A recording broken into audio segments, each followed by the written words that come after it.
Suharto was a staunch anti-communist who pushed Indonesia closer to the West and presided over a period of economic development in the country, ruling Indonesia for 32 years as the country's second president after independence. Despite this, his presidency was overshadowed by controversy over the repression of dissent and grave human rights violations, notable in East Timor and Papua, as well as prejudice against Chinese Indonesians. Suharto and his family are suspected of stealing between 15 and 35 billion US dollars in public funds. This five-star general has a knack for concealing his fortune through multiple foundations and offshore accounts.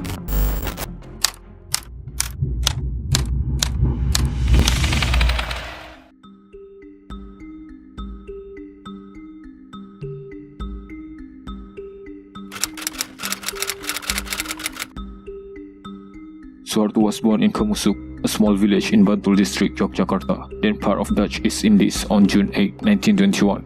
He was the sole child of his father's second marriage, and he was born to ethnic Javanese parents. Kertosudiro, his father, was a rural irrigation official, while his mother, Sukira, a native lady, was a distant cousin of Hamengkubuwono V through his first mistress. Suharto's parents, Kertosudiro and Sukira, split early in his youth and later remarried.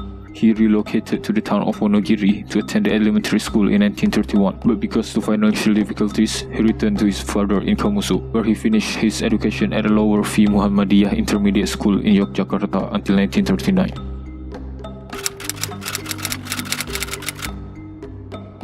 Suharto was deployed to Unit 13 in Rampal, graduated from KNIL Career School in Gombong as a sergeant, and was sent to a KNIL Reserve Battalion in Cisarua. Suharto abandoned his KNIL uniform and returned to Urjantoro when the Dutch surrendered to the invading Japanese forces in March 1942. After months of unemployment, he joined the Yogyakarta Police Force, one of thousands of Indonesians who took advantage of the opportunity to join Japanese-run security service. He experienced a localized version of Japanese Bushido, or way of the warrior, used to indoctrinate troops during his training to become a shodanko. When the Japanese surrendered and Indonesian independence was declared in August 1945, Suharto joined a newly established battalion of the Indonesian Army, and by August 1946, he was the commander of the 22nd Regiment of the Division 3, the Diponegoro Division in Yogyakarta. Suharto then married Siti Hartina, known as Madam Tin during the Revolution, the daughter of minor noble in the Mangkunegaran royal dynasty of Solo.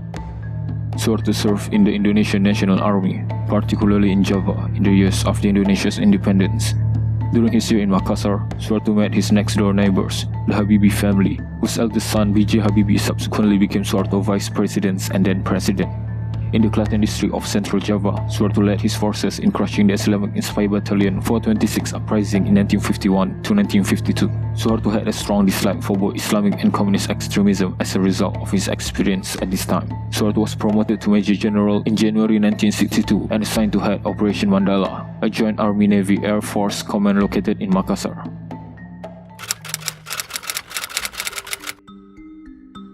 Tensions between the military and the communists heightened in April 1965 when the Sukarno backed the PKI's, or known as Partai Komunis Indonesia, demand for a fifth armed force of armed peasants and workers to be deployed immediately. 6 army generals were abducted and killed in Jakarta before morning on October 1, 1965, by soldiers from the Presidential Guard, Diponegoro Division, and Brawijaya divisions. Sukarno remained to command huge elements of the military forces and the general population devotions, and Suharto was wary of seeming to be grabbing power in his own coup. Following the suppression of the 30 September movement, a complex series of political maneuvers against Sukarno took place over the next 18 months, including student agitation, parliamentary stacking, media manipulation, and military threats. In January 1966, the university student rally against the Sukarno administration under the name of Kami, demanding the disbandment of the PKI and the management of the hyperinflation.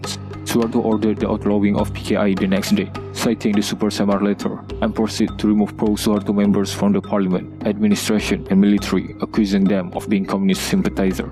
The new purge parliament enacted 24 resolutions in June 1966, including a prohibition on Marxism-Leninism, ratification of the Super Semar, and the removal of the Sukarno's title of President for life.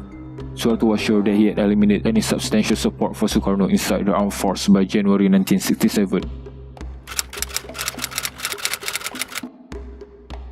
Suharto portrayed his new order as the Pancasila-based society as opposed to Sukarno's old order.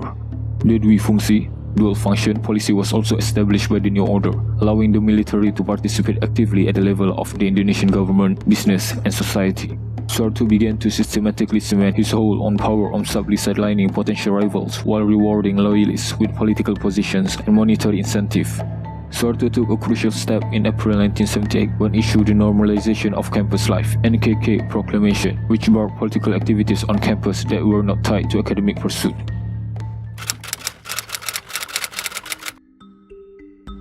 Suharto's government formulated a series of laws regarding elections, as well as the structure and duties of parliament, which were passed by MPRS in November 1969 after protracted negotiations in order to appease demands from civilian politicians for the holding of elections, as expressed in MPRS resolution of 1969. Suharto was re-elected unopposed by the MPR in 1978, 1983, 1988, 1993, and 1998 using this Pancasila democracy method. Suharto embarked on a series of social engineering programs aimed at transforming Indonesian society into a depoliticized floating mass that would assist the country's development purpose, a concept comparable to corporatism. To promote assimilation of the influential Chinese Indonesians, Suharto government based several laws as part of the so-called Basic Policy for the Solution of the Chinese Problem, which stipulate that only one Chinese language publication, controlled by the army, be allowed to continue. All Chinese cultural and religious expressions, including the display of Chinese characters, be prohibited from public space, and Chinese schools be seized and converted into Indonesian school. Suharto entrusts the military, led by the Kopkam Team, Operation Command for the Restoration of Security and Order, and Bakit, to brutally maintain domestic security, State Intelligence Coordination Agency. Suharto expanded the army territorial structure down to village level to retain strong control over the country, while military commanders were appointed as regional leaders under the Dui Fungsi, double function of the military. Following attack on oil workers by the first version of the Free Aceh movement separation led by Hasan Ditiro in 1977, small special forces detachment were dispatched, killing or forcing the movement's members to escape overseas.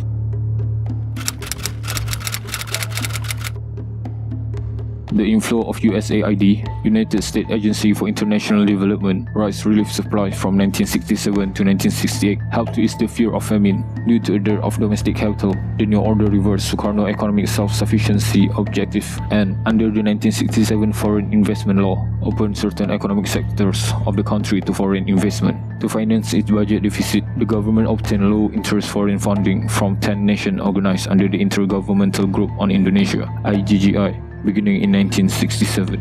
Suharto's administration declared neutrality in the Cold War when he came to power, but covertly sided with the Western Bloc, which included Japan and South Korea, to obtain backing for Indonesia's economic recovery. However, between 1967 and 1970, Foreign Minister Adam Malik was able to negotiate many deals with the Soviet Union and other Eastern European communist regimes to reconstruct Sukarno's large debts. In the region, Indonesia joined the Association of Southeast Asian Nations (ASEAN) in August 1967 after ending its conflict with Malaysia in August 1966. On the 6th of December 1975, Suharto and Foreign Minister Adam Malik met with US President Gerald Ford and Secretary of State Henry Kissinger one day before the invasion of East Timor. Suharto authorized a full-scale invasion of the territory on 7 December 1975, followed by its official annexion as Indonesia's 27th province of East Timor in July 1976. Indonesia invaded and occupied East Timor, killing at least 100,000 people.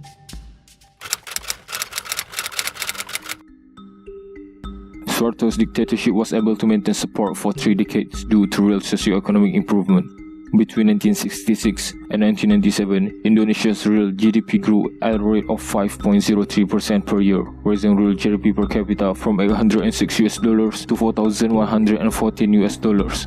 Suharto was eager to use such success to defend his government, and the parliament MPR bestowed the title of Father of Development on him on March 9, 1983. The healthcare measure of the Suharto regime, such as the Puskesmas program, boosted life expectancy from 47 years in 1966 to 97 years in 1997, while lowering infant mortality by more than 60%. Suharto's government successfully shifted the economic base to export-oriented labor-intensive manufacturing in the early 1980s, made globally competitive by Indonesia's cheap wages and a succession of currency devaluations. Suharto administration planned to deregulate the banking system in the late 1980s in order to promote savings and provide a local source of finance for expansion.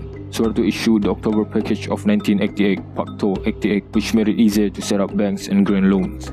Meanwhile, the Suharto's family foundation became even larger, collecting millions of dollars in donation each year from the public and private sectors. Suharto reorganized the armed force after retiring from the military in June 1976, concentrating power away from commanders and toward the president. Suharto's grip on power was maintained throughout the 1980s by the emasculation of civil society, rigged election, and the use of military coercion. Suharto's human rights record came under increased international scrutiny following the Santa Cruz massacre in East Timor, which marked the end of communism and the Cold War.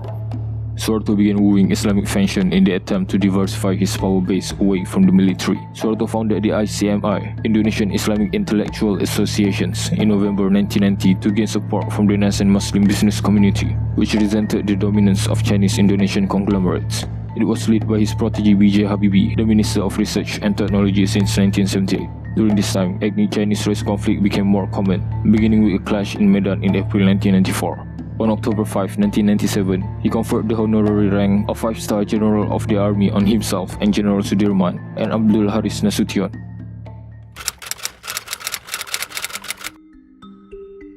The Asian financial crisis of 1997 wreaked havoc on Indonesia the most. Many Indonesian enterprises acquired cheaper US dollar loans due to weak bank lending procedures, despite the fact that their income is mostly in Indonesian rupiah.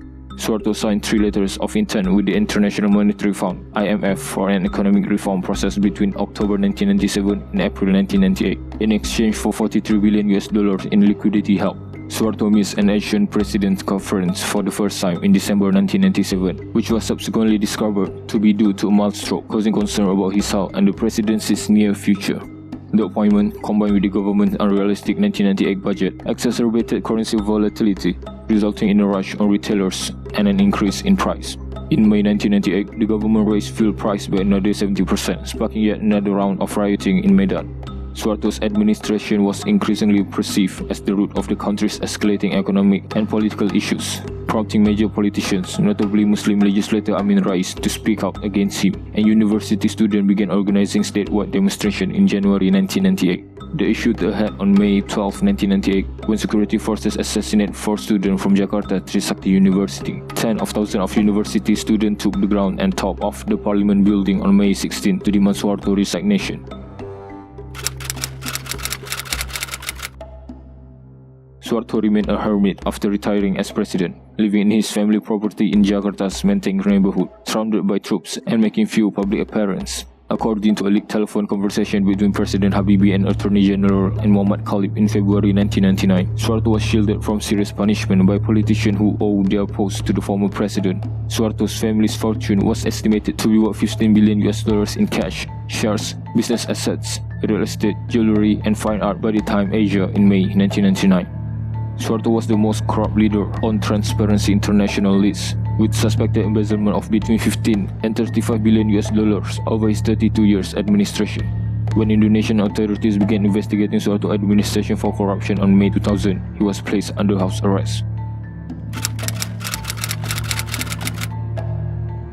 Suharto was hospitalized many times after retiring from the president, from stroke, heart attacks, and digestive difficulties.